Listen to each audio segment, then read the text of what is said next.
So, welcome everyone to the first PR Works podcast. We call it Business Way Outside the Box. I'm your host, Steve Dubin from PR Works. I founded this firm approximately 30 years ago, and we are a full service PR firm based in America's hometown, Plymouth, Mass. And our guest today is Brad White. Thank you so much, Brad, for making time in your busy schedule for us. Please give us a quick bio on what we should know about you. Well, Steve, first, thanks so much for having me on your inaugural show. Happy to be aboard, and so nice to see you via Zoom. So my name is Captain Brad White, and I am from the town of Scituate, currently reside for the last 30 years in Marshfield. And I went to school at Thayer Academy in Braintree, Massachusetts, then off to Ithaca College in New York with a degree in management.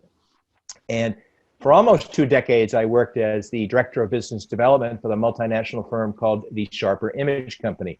And I enjoyed doing that. And back in 2005, I purchased a nice new boat to me and had some fun, got my captain's license, studied for that, qualified for a 100-ton master licensed captain, which means I can take 400 or 500 people out. And I was doing a tuna charter for fun one day, and the fellow said, "Hey, can you scatter my uncle's cremated remains?" I said, "Sure." So we went out and didn't know really how to do it, just kind of wung it. And the family knew that. And all of a sudden, it was so beautifully done with such great, I guess a client would call it very proper. It grew from 1 to 20 to 2,000. And now New England Burials at Sea was born back in 2006. We have about 280 different domain names that roll up to New England Burials at Sea. For instance, California Burials at Sea, Texas Burials at Sea. And we operate now out of 76 different ports on both coasts. And we have 86 different vessels that we use. We don't own them. We own a few, but we don't own all of them. And we typically can take a group size of usually from 1 to 12 to 20 people.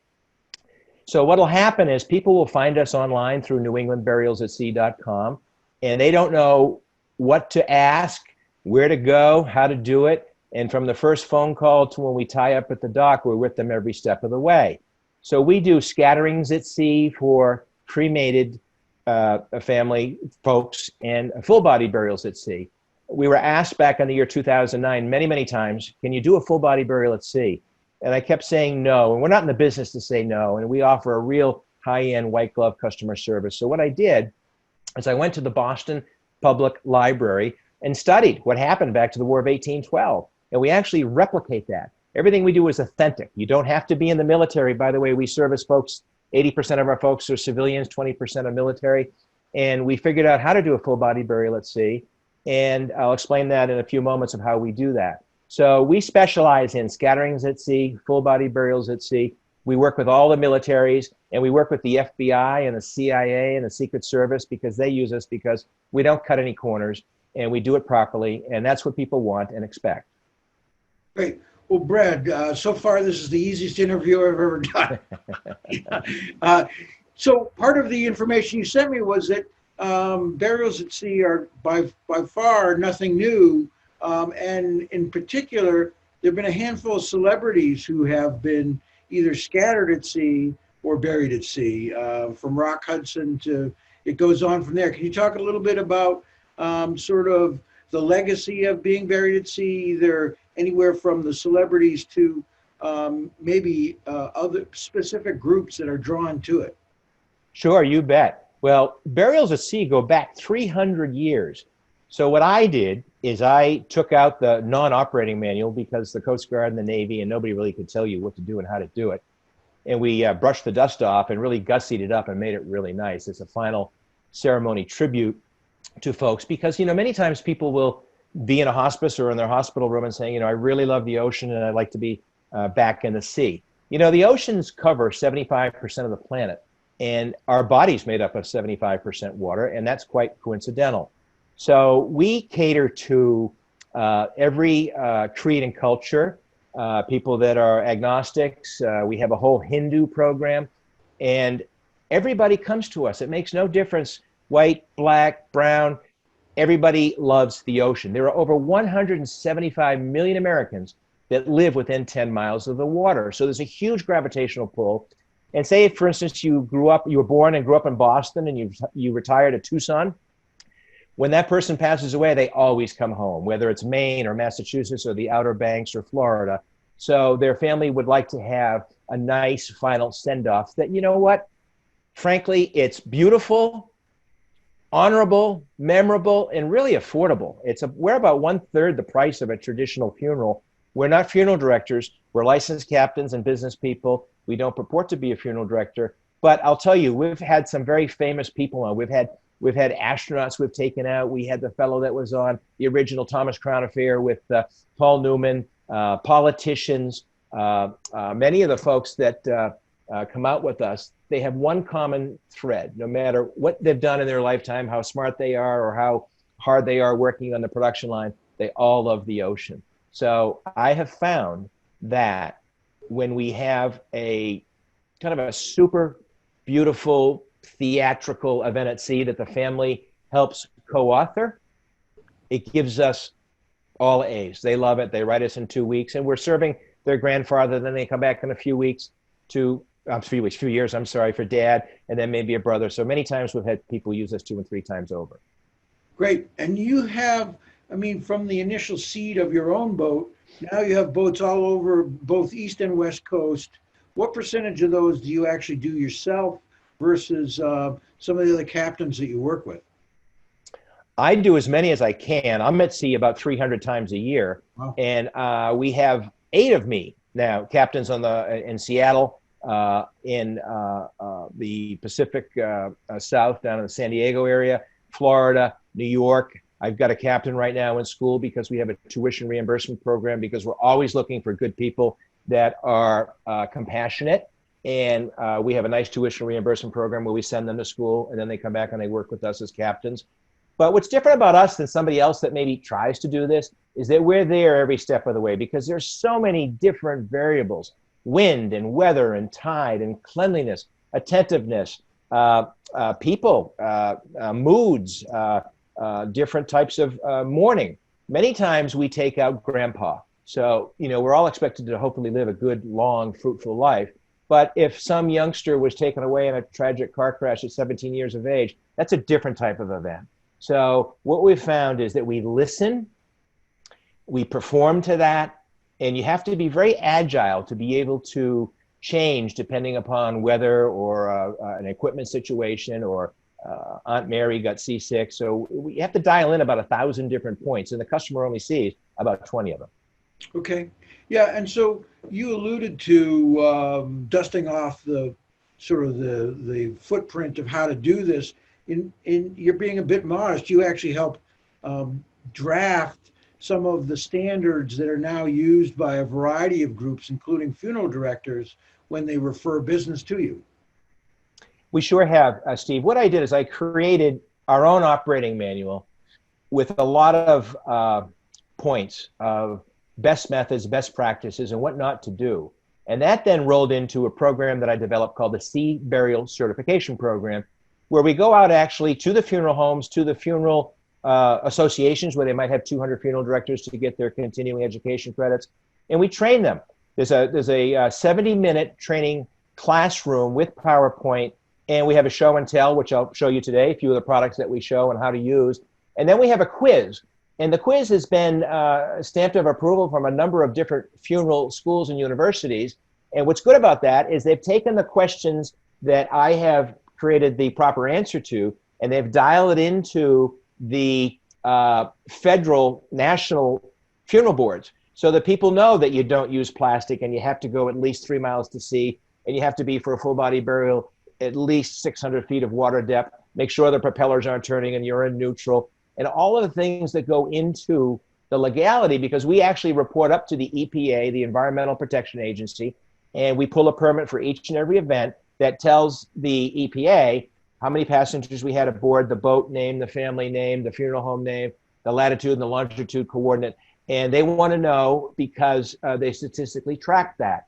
So we're the largest provider right now in the United States for both coasts, and we're proud of that. We worked really hard to do that. So now the funeral schools call us and ask us to get on a reservation wait list so we can get to their location where they bring in 10 or 15 of their funeral directors, because in America, there are 22,000 funeral homes, of which 2,000 are owned by a public company called Dignity.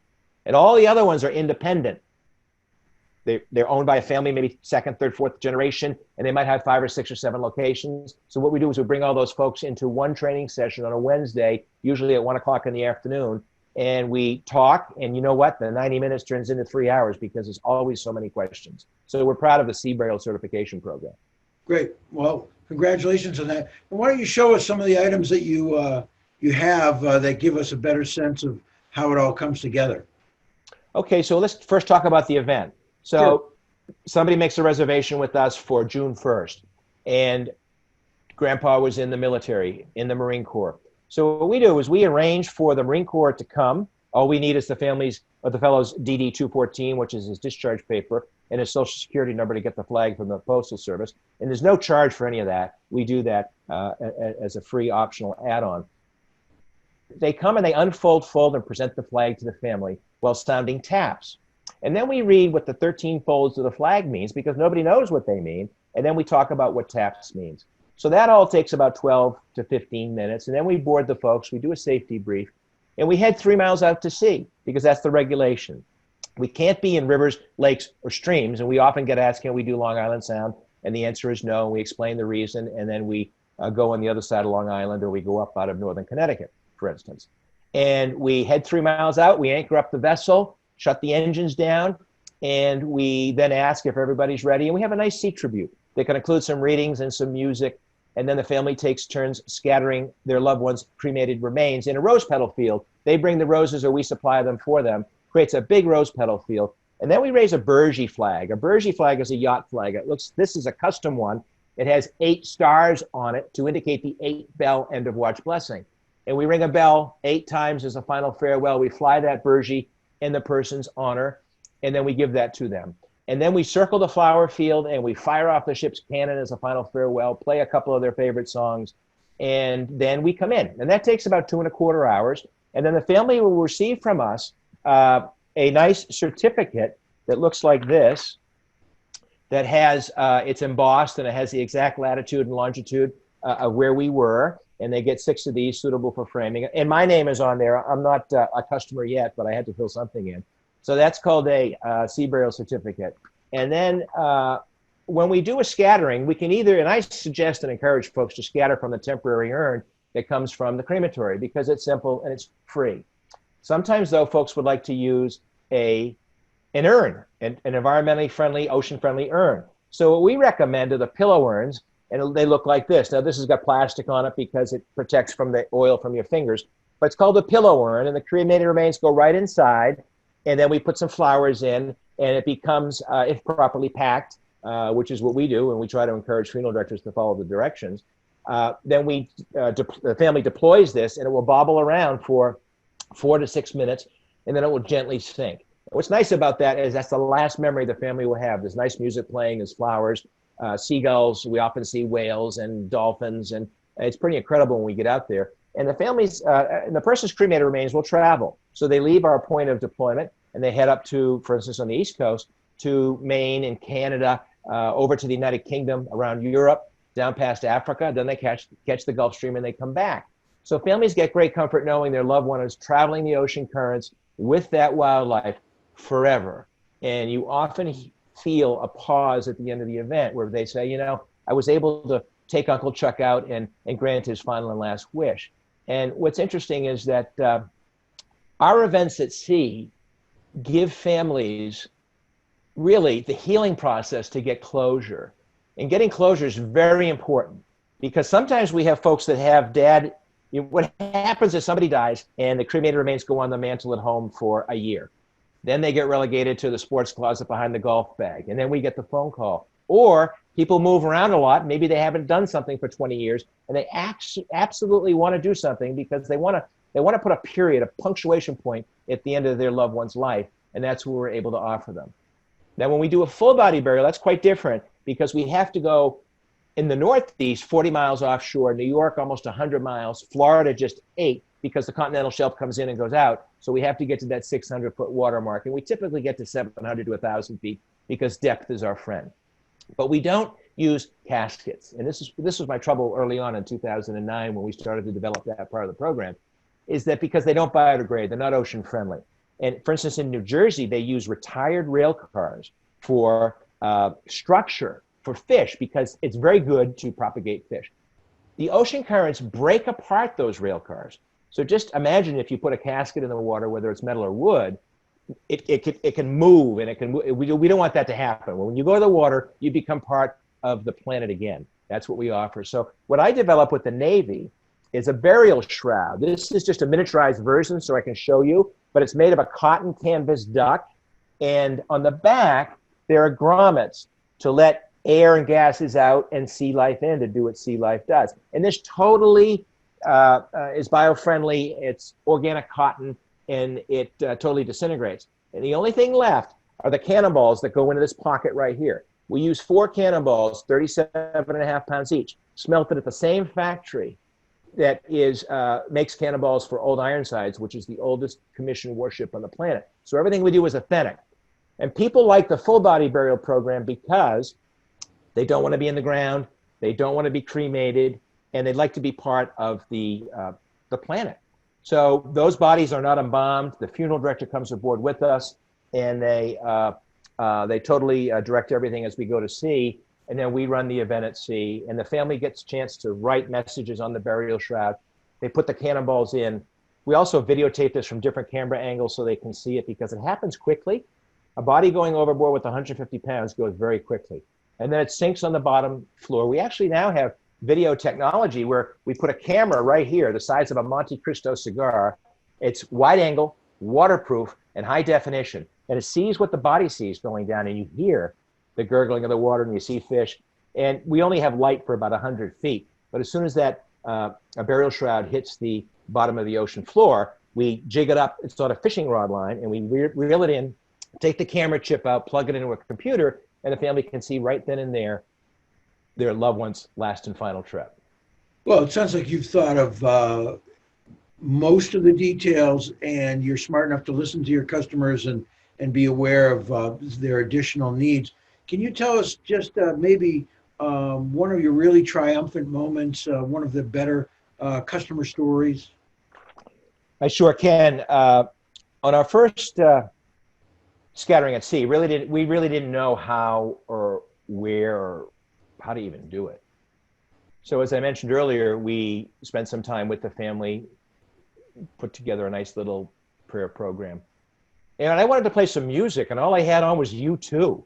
So we played a great U2 song, and that was the birth of our whole program. And we just keep improving it every single time we go out. But one thing that's pretty common that I like to do, and I had it here it is we always like to tell folks why we're there so the families know. And one thing good about the Honor Guard program, if they come, is that the grandchildren can see what Grandpa earned.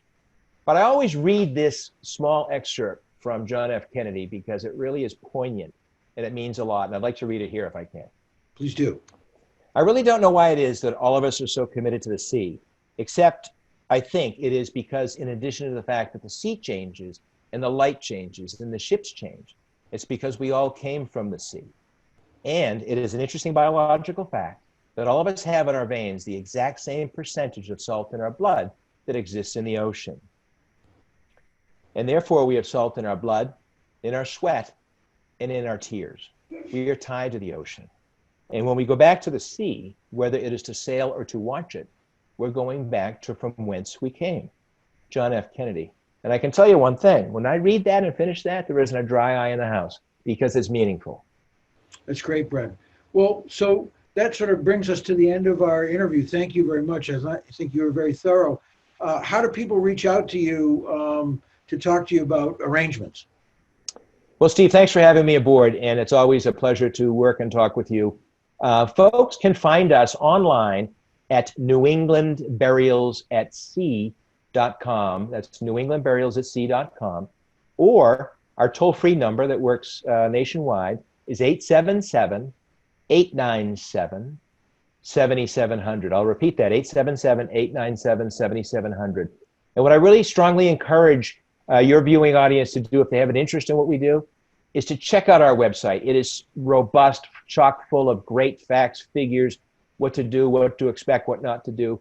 And would be happy to have you come aboard to help you with the final chapter in life for one of your loved ones. And also, many times people come back a year later for a memorial cruise, which is half price. Great. Well, thanks, Brad. That brings us to another exciting, or actually our first exciting conclusion to our episodes. Business way outside the box with PR Works.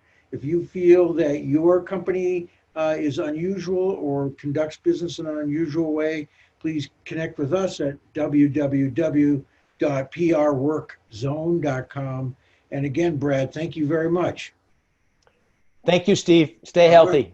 Take care. Bye-bye.